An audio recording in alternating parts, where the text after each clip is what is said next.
Kita sambung lagi. So kita akan tengok one of the model. So, kita akan start dengan model pertama iaitu EOQ. Okay.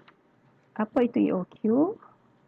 EOQ usually kita nak cari berapa banyakkah yang perlu dibeli, berapa unitkah yang perlu dibeli dalam sekali kita buat pesanan dalam satu order.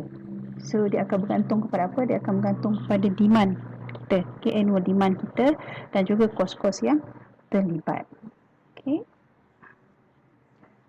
So bila kita tengok graf ni, apa dia ceritakan? Dia ceritakan mengenai ini apabila order receive, ini adalah jumlah yang kita nak order supaya kita setiap kali kita buat pesanan. Berapa jumlah dia? 10, 20. So kita kena kira. Dia ada kiraan, bukan kita menganggar. So kiraan tu ada beberapa parameter yang consider. Okay. So kita akan nak cari nilai Q ni dan ini adalah usage rate. So kita akan pakai untuk beberapa hari atau minggu dan bila kita jejak ke sini iaitu reorder point, kita perlu start order sebab kita tak boleh tunggu order bila barang dah habis, sangat berbahaya. Okay. So sebenarnya kita akan order mungkin beberapa hari sebelum barang habis. Kita bergantung kepada lead time.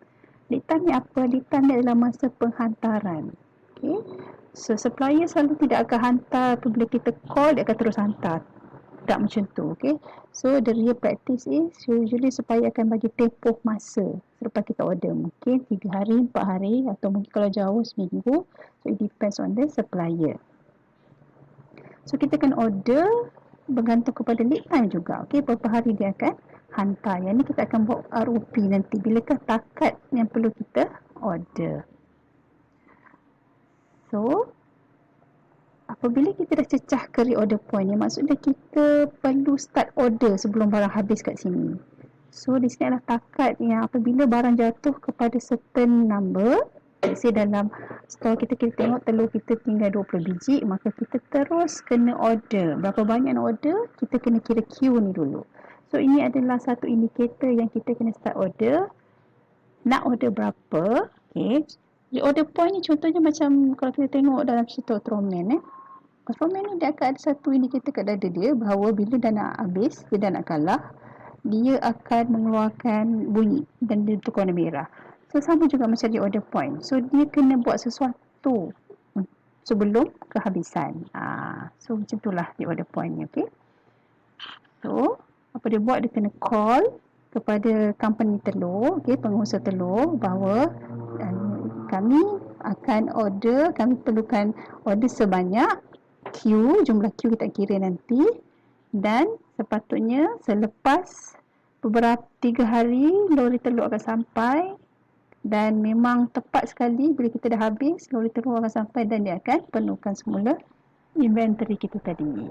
So kita akan buat lagi sekali usage and then bila sampai di order point kita akan start order dan kita tunggu 3 hari, maka lori telur akan datang 3 hari kemudian. So dia akan berturut lah. Okay, setiap kali dia akan buat penghantaran pada masa yang ditetapkan.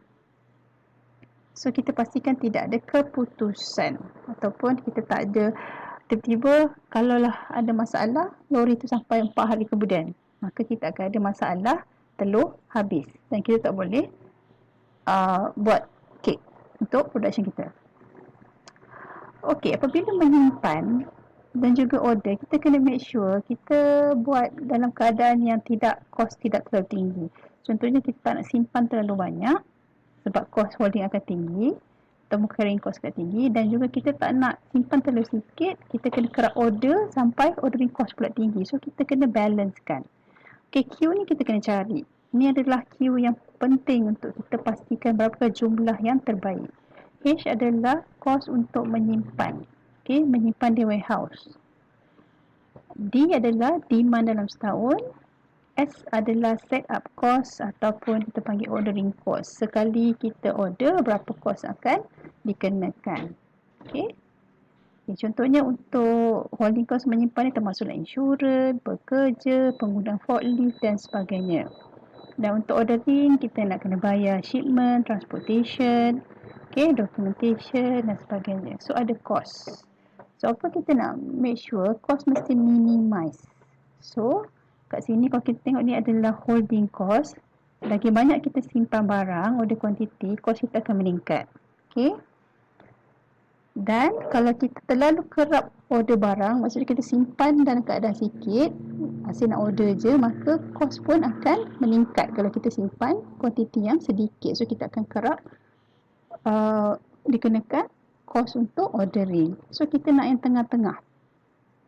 So yang terbaik adalah di sini. So dia punya formula untuk total cost adalah Q/2 darab H campur D/Q darab S. So ini adalah kos untuk holding dan kos untuk ordering. So kita kena balance kan tengah-tengah. Okay, nak kena cari optimal order iaitu Q. So macam mana nak dapat formula Q? Okay, tadi kita tahu yang ini adalah untuk ordering cost, kita nak balancekan dengan holding cost. So kita nak cari Q. So kita solve for Q, so maka kita dapatlah formula untuk Q sama dengan 2 darab D darab H, S over H dan di square root kan.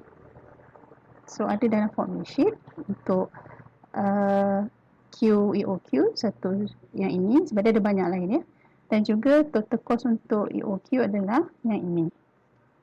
Kita contoh. Okey, ini adalah kilang buat syringe Okey, so kilang ni dia buat body plastik ni menggunakan injection molding. Tetapi jarum dia kena beli daripada supplier jarum, dia tak buat. Jadi sebelum dia packing syringe ni untuk dihantar ke hospital, dia kena masukkan jarum sekali. So dia nak tahu berapa banyak jarum dia kena order daripada supplier. So dia tahu demand dalam setahun dia akan jual 1000 unit. 1000 unit syringe ni ke hospital. So set up cost ataupun ordering cost, lagi sekali dia order ke supplier jarum, dia kena bayar RM10. Dan kos untuk menyimpan jarum tersebut, satu jarum ni untuk setahun adalah 50 sen. So kita boleh kira Q sebab kita ada formula Q. Ingat ni formula Q yang kita kira, yang kita dah derive tadi. So kita ada semua information. D, capital D adalah annual demand D ada, S ada, H ada, maka kita masukkan. So Q yang patut kita beli adalah 200 unit. So apa maksud Q ni? Q ni bermaksud sekali kita akan order kepada supplier jarum, kita akan cakap kita akan order sebanyak 200 unit. Kita tak boleh order 201 ataupun 199 sebab kita dah kira. So we fix at 200. Every time call kita akan letak amount 200 untuk dihantar. So kalau ada perpuluhan kat sini, sebab ni adalah benda pasal jarum, so kita kena round up. Always round up ya. Okey, dari setelah kita kira Q tadi, kita tahu every time kita akan call, kita akan order sebanyak 200. Sekarang boleh tak kita nak tahu berapa banyak yang kita kena order dalam masa setahun ataupun berapa kali kita kena order kalau demand kita 1000 setahun kat sini. Okay, kita tahu demand kita 1000 dan setiap kali order kita kena order 200. So berapa kali kita akan order dekat company tu? So formula dia adalah demand 1000 dan juga kita kira Q 200. So kita akan order 5 kali dalam setahun. Kita boleh order lebih ataupun kurang sebab kita dah tahu every time order kita akan order sebanyak 200. So kita tahu daripada demand setiap kali order 200, maka 5 kali setahun kita akan order kepada syarikat ataupun kita punya supplier jarum. Okay, boleh tak kita tahu dalam 5 kali tu berapakah tempoh antara order tersebut? Okay, so maklumat tambahan kita kena tahu berapa hari bekerja. Okay, so kalau tak dibagi tahu, kita assume 250. So in this case kita assume 250. So tadi dia kata ada 5 penghantaran, maka in between dia adalah 250 bagi dengan 5. So setiap 50 hari dia akan order sebanyak 200. Okay, so setiap 50 hari dia akan order sebanyak 200. Okay, now kita nak kira total cost. Total cost guna formula ni. Okay, kita dah ada Q, kita ada H, kita ada D, kita ada S. Maka masukkan saja.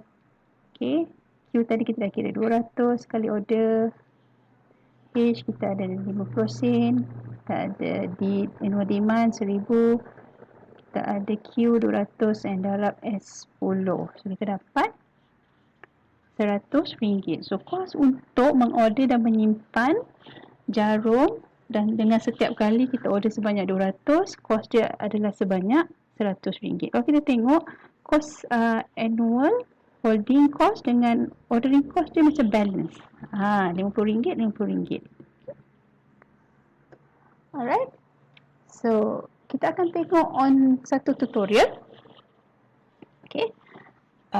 Mengenai syarikat membuat PC. Okay. So kat sini kita kumpul dulu data-data yang ada. So dia bagi tahu kat sini cost the store 450 every time the order. So ini adalah S. Annual cost of carrying atau holding adalah 170. So maksud dia untuk simpan satu PC tu 170. Cost dia, mungkin dia mahal sebab dia barang yang mahal.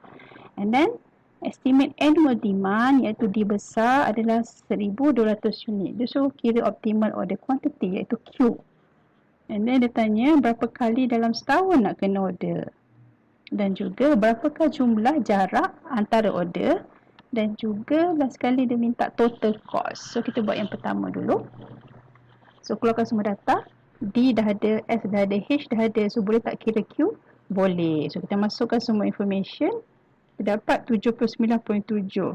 So ini kita cerita pasal PC, pasal benda. Boleh tak kita keluarkan dalam bentuk perpuluhan? Tak boleh. So kita kena round upkan jadi 80. Okay. So kita dah jawab soalan pertama. Dah tahu Q. So every time kita nak order sebanyak 80 unit. Okay. Soalan seterusnya. Berapa kali dalam setahun nak order?